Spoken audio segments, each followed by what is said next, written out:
Merci infiniment. Muchas gracias. Très heureux Estoy muy feliz d'être présent por estar parmi vous, presente et je aquí veux entre vraiment ustedes y remercier quiero toutes celles et verdaderamente agradecer a ceux qui ont todas parlé las vous qui que êtes là y pour los écouter, ceux qui que ont permis están aquí, pour la seconde a fois quienes noter les vinieron aquí Mais l'autre fois, a c'était à la acompañarme. faculté d'architecture pour parler Y hoy voy a hablar de lo que la me ocupó biographie durante de Jacques 3 Derrida. años, que es la Ici, un biografía petit de livre Jacques qui a été Derrida. cité par Este es el Lisa Bloch de pequeño Béar, libro que fue qui n'est pas citado encore por Lisa traduit Bloch de en Béar, espagnol, peut-être que sorti todavía bientôt, no ha sido mais qui traducido al relate español, tout ce pero que travail relata de todo l'enquête ese biographique trabajo qui a de été le mien. encuesta biográfica C'est une image que yo realicé. No quisiera hacer una comunicación filosófica.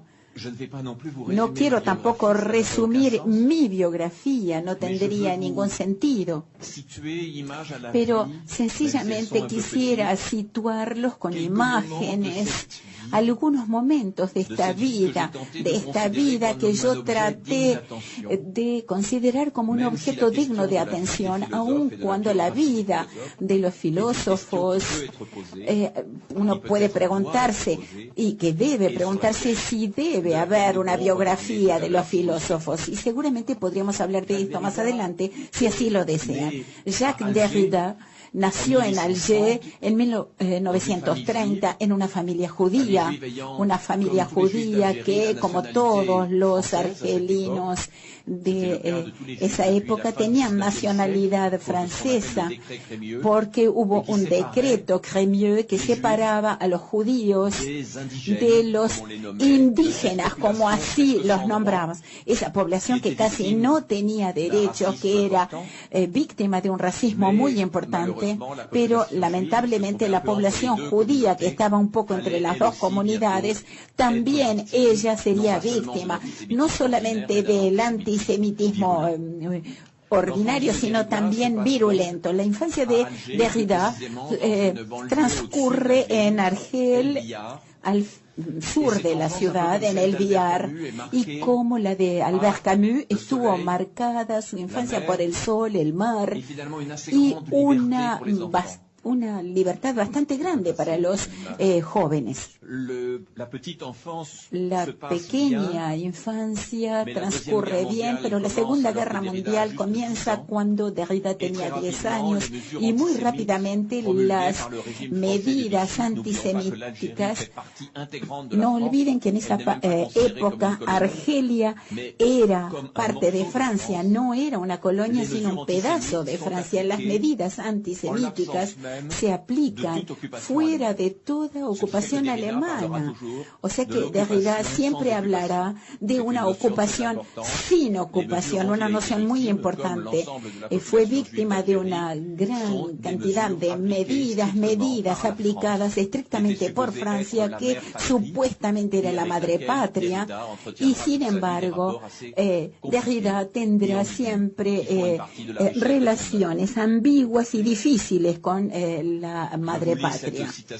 En esta cita, para ayudar a los intérpretes, la palabra judío no creo haberlo oído en primer lugar en mi familia, creo que lo oí en la escuela de Elbiar y ya estaba cargado con una injuria, como se dice en latín, en inglés, injury, un insulto, una herida y una injusticia.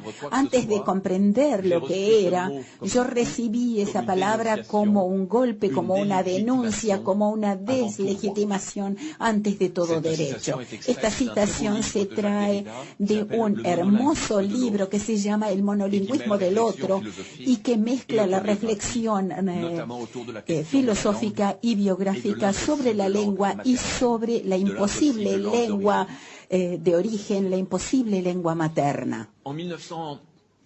En 1942, después que su hermano y su hermana quedaron excluidos de la escuela, Derrida era el primero de su clase, era brillante, pero luego el primero tenía que ser alguien que levantara la bandera, y entonces él tenía que ser segundo. Luego, en 1942, el director de la escuela le dijo a Derrida: vete a tu casa, querido, tus padres te lo explicarán. Las cuotas se habían radicalizado y por consiguiente Derrida ya no tenía espacio en la escuela. Sus padres naturalmente no podían explicarle nada porque ellos eran judíos perfectamente integrados en esta sociedad, muy apegados a Francia y muy desorientados por lo que iba a ser una primera marca, una primera herida para este hijo. En ese momento uno podría creer que Derrida se iba a asimilar a la comunidad judía. Ya tiene 12 años, ya leyó los primeros libros de Gide, se va a apasionar por Rousseau, por Zaratustra de Nietzsche. Es un lector precoz. Y cuando uno quiere inscribirlo en la escuela judía, donde la mayor parte de los niños se encuentran, allí no se siente a gusto, pero tampoco quiere estar asignado a esa identidad, a ese lugar, y durante un año se va a hacer la rabona. Va a leer mucho, pero va a tener un retraso escolar importante, y durante la adolescencia no tiene el comportamiento de un futuro gran filósofo. Es un adolescente apasionado por el deporte, por el fútbol, y sueña, y hay una anécdota famosa, quiere ser futbolista profesional. Y sus amigos de esta época, la gente con la que pude hablar, porque encontré a 2 testigos de esta época, describen a un joven Derrida que era un poco un bandido, muy peleador, y que no soportaba perder un partido de fútbol, y podía pasar una tarde entera con el entrenador y con los otros jugadores tratando de examinar el partido y ver en qué momento lo habían perdido. También era un lector bulímico, lee muchísimo, se acerca a la filosofía muy rápidamente, pero su primera pasión fue la literatura, y a los 15, 16 años ya ha leído prácticamente todo. Los años pasan, siempre sigue en El Biar, en Argel, y el año de la filosofía es un año de deslumbramiento. En la clase de filosofía encuentra algo que le corresponde profundamente. Lee enormemente a Sartre, ya había leído muchísimo a Camus, pero sobre todo El extranjero, pero lee los textos de Sartre y comienza también a leer un poco de Heidegger, de lo que se había traducido de Heidegger en esta época. Sartre lo introdujo en Heidegger, un poco de Kierkegaard, y también los filósofos existencialistas que le importaban mucho en esta época. Iba a cumplir un año de clase preparatoria que prepara al concurso prestigioso de la Escuela Normal Superior, y aprende muy rápidamente que no tiene ninguna posibilidad de lograr ese concurso si se queda en Argel.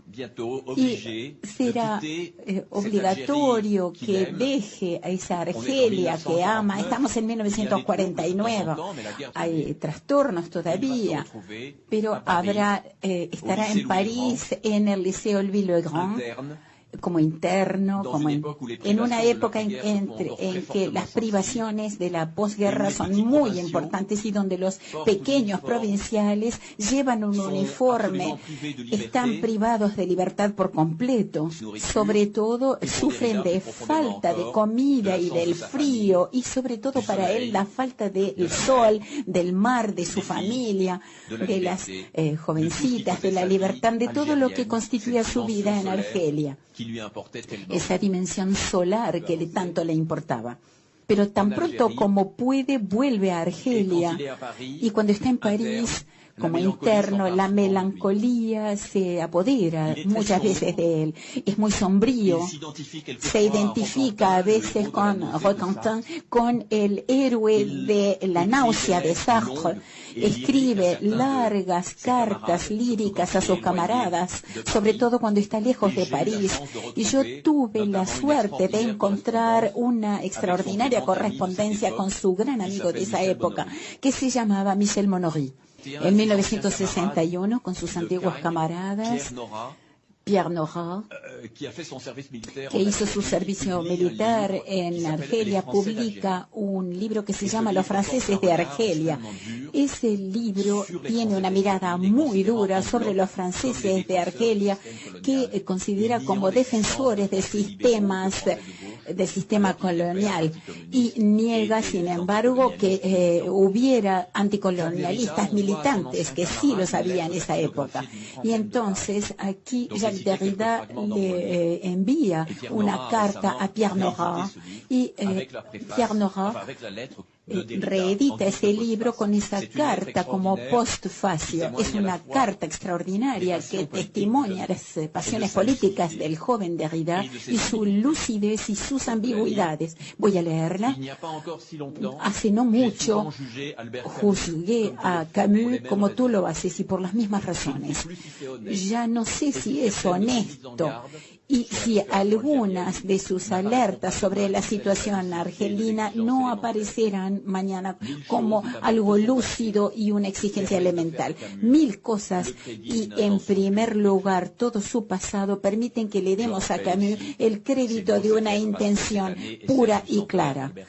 Este es el año del centenario de Albert Camus, un autor siempre fue muy importante, pero nunca hubo un análisis explícito. Y en los seminarios en sus últimos años, él se interesa justamente en la pena de muerte. La influencia de Sartre fue una contrainfluencia, y la influencia de Camus fue algo subyacente, secreto. Uno de sus maestros entonces, aunque la relación no era próxima, es Paul Ricoeur, del que durante 4 años es asistente en la Sorbona. Asistente en todos los aspectos, porque también es asistente de Bachelard y de otros docentes. Da sus primeros cursos tímidamente, pero tiene tanto éxito que debe hacerlos a veces 2 veces seguidas. Pero desde la publicación de su primer libro, Origen de la geometría, famoso, el nombre de Derrida está muy chiquito y el que importa es el de Husserl, pero hay 200 páginas de Derrida. Y Derrida siempre será muy abundante en su creación, pero el nombre de Husserl es más importante, era más conocido. Esto apareció, se publicó en 1962. Este momento es importante porque Derrida va a cambiar su nombre de Jacques y va a tomar el nombre de Jacques, más francés y más respetable. Este libro recibe un premio importante, el premio Cavalier, y el aprecio de Althusser, de Foucault, de muchos otros, y muy rápidamente Derrida está asaltado, le piden artículos, le piden conferencias, y él, que tenía tantas dificultades para escribir cuando tiene que hacerlo por su propia iniciativa, escribe muchísimo, de alguna manera respondiendo a la demanda. En la revista de Metafísica y de Moral, un artículo sobre Levinas es un artículo muy largo, tan largo que la revista tiene que publicarlo en 2 números y ocupan la fresca totalidad. Pero también habrá artículos más literarios tras el encuentro con un joven que fue fascinado, que es Philippe Solers. Philippe Solers dirige la revista Tel Quel, que abarca varias disciplinas y que será para Derrida el lugar de publicación de textos no estrictamente filosóficos y los primeros textos sobre Artaud en particular. En 1967 es un año muy importante con la aparición de 3 obras de la gramatología, que es uno de los clásicos, uno de las obras más célebres, uno de los que más apoyará su celebridad en los Estados Unidos, la escritura de la diferencia y la voz y el fenómeno. El año anterior, en un coloquio importante en los Estados Unidos, en Baltimore, Derrida hizo una comunicación, una exposición que fue sensacional. Y muy rápidamente su carrera americana va a comenzar y será invitado muy regularmente. Tiene 37 años. años se ha convertido en un personaje insoslayable y su concepción de la escritura, la reflexión que comienza sobre el logocentrismo, la introducción de varios conceptos como el de la diferencia con A, tendrán un impacto prácticamente en todas partes y provocar verdaderamente el inicio de una manía de Derrida, la Derridamanía. Yo estoy convencido que el conjunto de la obra siguiente es por lo menos igual a ese inicio. Pero el año siguiente, en 1968, el tiempo no era de gramatología ni con la voz y el fenómeno. La voz sí, porque damos voz a través de los altoparlantes. Estamos hablando de mayo del 68, pero no corresponde exactamente a las esperanzas de Derrida, a sus expectativas. Lo vamos a ver en una cita. No, yo no le dije no al 68, dirá mucho más tarde. Yo desfilé en las calles, organicé la primera Asamblea General de la Escuela Normal, pero mi corazón no estaba en las barricadas. Althusser, que predicaba la revolución y que comenzaba a convertirse a la idea de la revolución china, una China imaginada, una revolución cultural. Althusser era muy reticente con respecto a mayo del 68. El espontaneísmo no correspondía a la idea de un enfoque revolucionario, y Derrida pensaba que había que trabajar de otra manera y hacer cambiar las instituciones. Una figura casi contemporánea, un poco mayor que Derrida, con quien tendrá relaciones complicadas, así como con Lévi-Strauss. Esta es la figura de Jacques Lacan. Jacques Lacan era la primera figura en 1966 en Baltimore, pero aquí iba a presentar el estructuralismo a los norteamericanos, pero el francés de Jacques Lacan era un poco extraño, pero su inglés era imposible y la gente no sabía si se estaba expresando en inglés o en un francés raro. Y entonces Derrida fue verdaderamente el más brillante en ese coloquio. Y entonces las relaciones entre los dos fueron muy difíciles.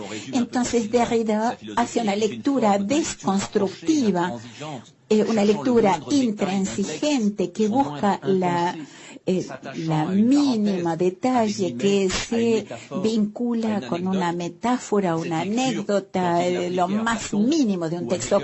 Cuando aplica esta lectura a Platón o a Hegel no era demasiado fastidioso, pero cuando lo aplica a Lacan y cuando Lacan se ve desconstruido aun cuando estando vivo, esto no favorecía las relaciones de amistad entre ambos. Y además Lacan tuvo su seminario en la Escuela Normal Superior y debió irse porque hubo grandes disturbios y él se lo reprochaba a Derrida y pensaba que no lo había apoyado. Derrida, sin embargo, el filósofo que le dio mayor atención al psicoanálisis, a la obra de Freud, de quien fue un lector incomparable, y a la obra de Lacan, que leyó con mucho cuidado, pero no le daba reverencias. Había obras de Lacan que no le interesaban, y esto no le interesaba a Lacan. Derrida siempre estuvo en una polémica, y que cuando las cuenta él mismo, y yo relato este punto, cuando relata sus polémicas con Foucault, con Lacan, con Lévi-Strauss, siempre él se presenta como el agresivo, como la persona agredida, y los otros piensan que él es el agresor.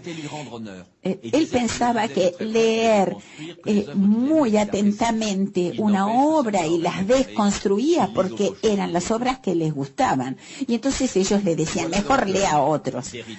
Inicialmente la comunidad filosófica lo acogió, se lo consideraba insoslayable, pero con Glas él de alguna manera le da la espalda al aparato universitario, que va a empezar a denigrarlo siempre que sea posible. Esta es una página de ese libro, un libro libro realizado en forma absolutamente manual con Derrida antes del procesamiento de texto, un libro muy sofisticado en su elaboración, con 2 columnas que corren a la derecha. Es Hegel y el análisis de la filosofía del derecho y la filosofía de la familia en Hegel. Y a la derecha, una lectura de Genet, el vagabundo, el homosexual, el que estaba fuera de la ley, el que no tenía familia. Estos 2 textos dialogan entre sí formalmente con juegos que se acercan mucho más a un texto literario que a un texto filosófico tradicional. A Jean Genet, filósofo al que Sartre había dedicado una obra mayor, pero también una obra que lo paralizaba, que lo encerraba en una imagen de sí mismo, que le impedía escribir. Y Genet, sin embargo, tuvo una gran amistad con Derrida. Se conocieron mucho, sobre todo en la época de 68, los paseos en el París desierto, momentos de complicidad. Y Genet apreció verdaderamente y amó lo que Derrida escribió de él. Y generalmente no le gustaban otros comentarios. Había algo en su amistad que mostraba un Derrida un poco bandido de su adolescencia. En 1954 hubo una carta de Althusser a Derrida, y esta es otra que le manda en 1974, 20 años más tarde, cuando aparece ese libro, Glas. Tú escribiste algo extraordinario, lo sabes mejor que nosotros, que te leímos. Me trastocó, Jacques, ese texto, ese libro, sus 2 columnas, su monólogo doble, su composita, el labor y el estallido, lo neutro y su dolor, lo opaco y su esplendor. Es un texto de filosofía sin precedentes, que es un poema como nunca había visto antes.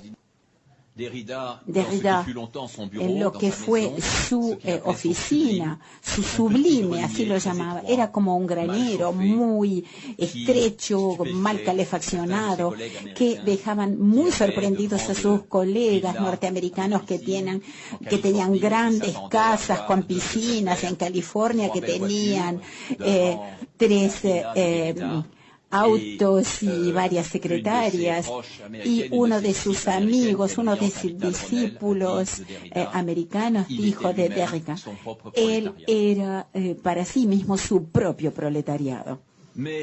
Pero todo el mundo no pensaba lo mismo de él, y cuando la Universidad de Cambridge, en vez de la filosofía analítica, cuando alguno de los representantes le quieren dar un doctorado honoris causa, habrá una gran polémica y una serie de artesanos. Hay una declaración. Darle honores a Derrida es un suicidio simbólico para esta institución. Sus métodos son incompatibles con el concepto mismo de la enseñanza superior y del conocimiento. La universidad rechaza su propia razón de ser. Derrida es solo un nihilista del conocimiento. Hacerlo doctor honoris causa sería nombrar a un pirómano como jefe de los bomberos. Hubo una anécdota deliciosa, hubo un año en que la familia real de Inglaterra, las cosas estaban bastante tensas entre el príncipe Charles y su esposa Diana, y el príncipe Philippe, el marido de la reina, que le entregó a Derrida ese doctorado, le dijo, nosotros también practicamos la desconstrucción en la familia. Derrida, con su antiguo camarada de la Normal Superior, Pierre Bourdieu, eternos rivales y cómplices, y en los últimos años rivales para pensar de nuevo la la izquierda más allá del derrumbe de sus valores y de sus opciones tradicionales. Bourdieu publica La miseria del mundo, uno de sus grandes libros. Derrida va a publicar Espectros de Marx, que es una lectura profunda de Marx con su espectralidad, las referencias a Hamlet que están en el texto de Marx. Si ustedes se recuerdan el manifiesto comunista,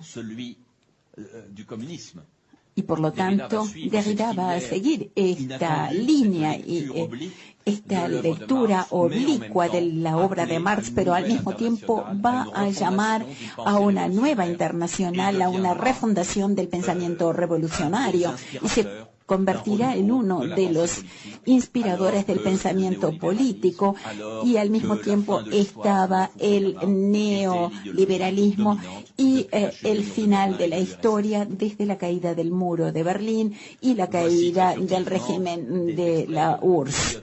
Mucha gente tiene una imagen muy fría de Derrida, pero no era alguien frío como lo mostró Elisa Bloch.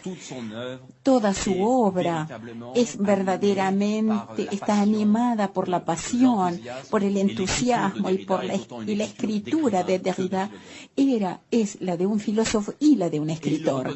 Y lo reconoce al final de su vida. En el fondo, las memorias, de una manera que no sería lo que se llama las memorias en general, son la forma general de todo lo que me interesa. El deseo loco de conservar todo, de reunir todo en su idioma. Y la filosofía, en todo caso la filosofía académica, fue para mí, estuvo siempre al servicio de este designio autobiográfico de memoria. Derrida va a continuar sus seminarios hasta el final, muy preparados, con un pequeño grupo de estudiantes o de colegas y profesores y amigos. Derrida, que no se cansa nunca de hablar, de responder, y algunos meses antes de su muerte llega tarde a una cena con un colega porque quería terminar las correcciones de los trabajos de los estudiantes, y él moriría 3 meses más tarde, pero su deber era, ya que sus estudiantes habían hecho esos textos, él tenía que comentarlos, y sus comentarios podían ser de 2 páginas y que eran para esos estudiantes una forma de estima. Un gran escritor, pero también un gran profesor que logró conciliar la creación de una obra personal y estar también en la transmisión y en el diálogo. Él también le rindió homenaje a Lacan, a Foucault, a Blanchot. Fue un autor involuntario de muy buenas oraciones fúnebres. Y me olvidaba de citar a Lévinas. Al final se acercó a Paul Ricoeur y dialogó con él sobre temas del perdón y lo imperdonable.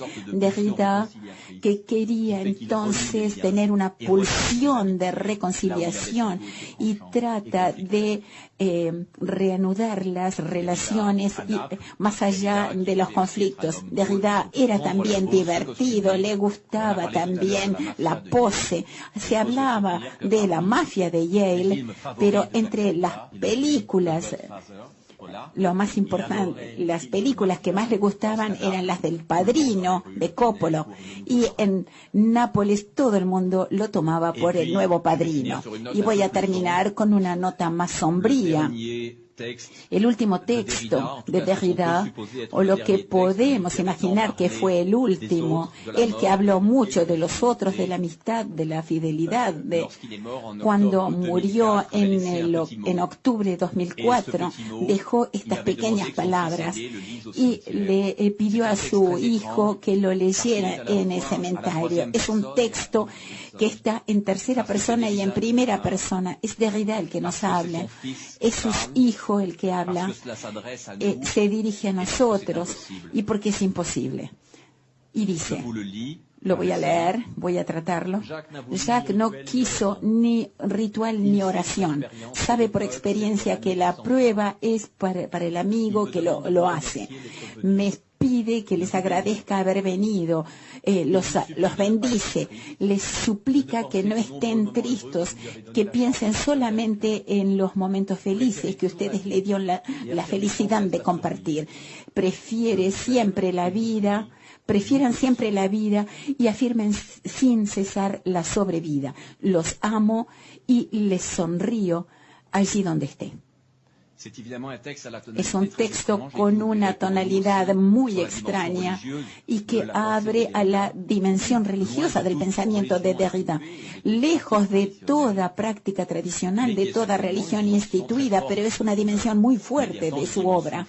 Pero tiene tantas dimensiones fuertes e importantes que lo único que hago es rozar todo esto con algunas imágenes, con algunas citas, la imagen del hombre vivo, comprometido con su tiempo, preocupado por los temas que también son los nuestros y lejos del filósofo académico de círculos universitarios y especialistas. Este es el que yo quise hacer vivir en su biografía, en sus diversas dimensiones, para que dar ganas de leerlo no es una exposición sobre la filosofía de Derrida, pero una manera, a mi manera, de que les guste, de que lo amen. Muchas gracias.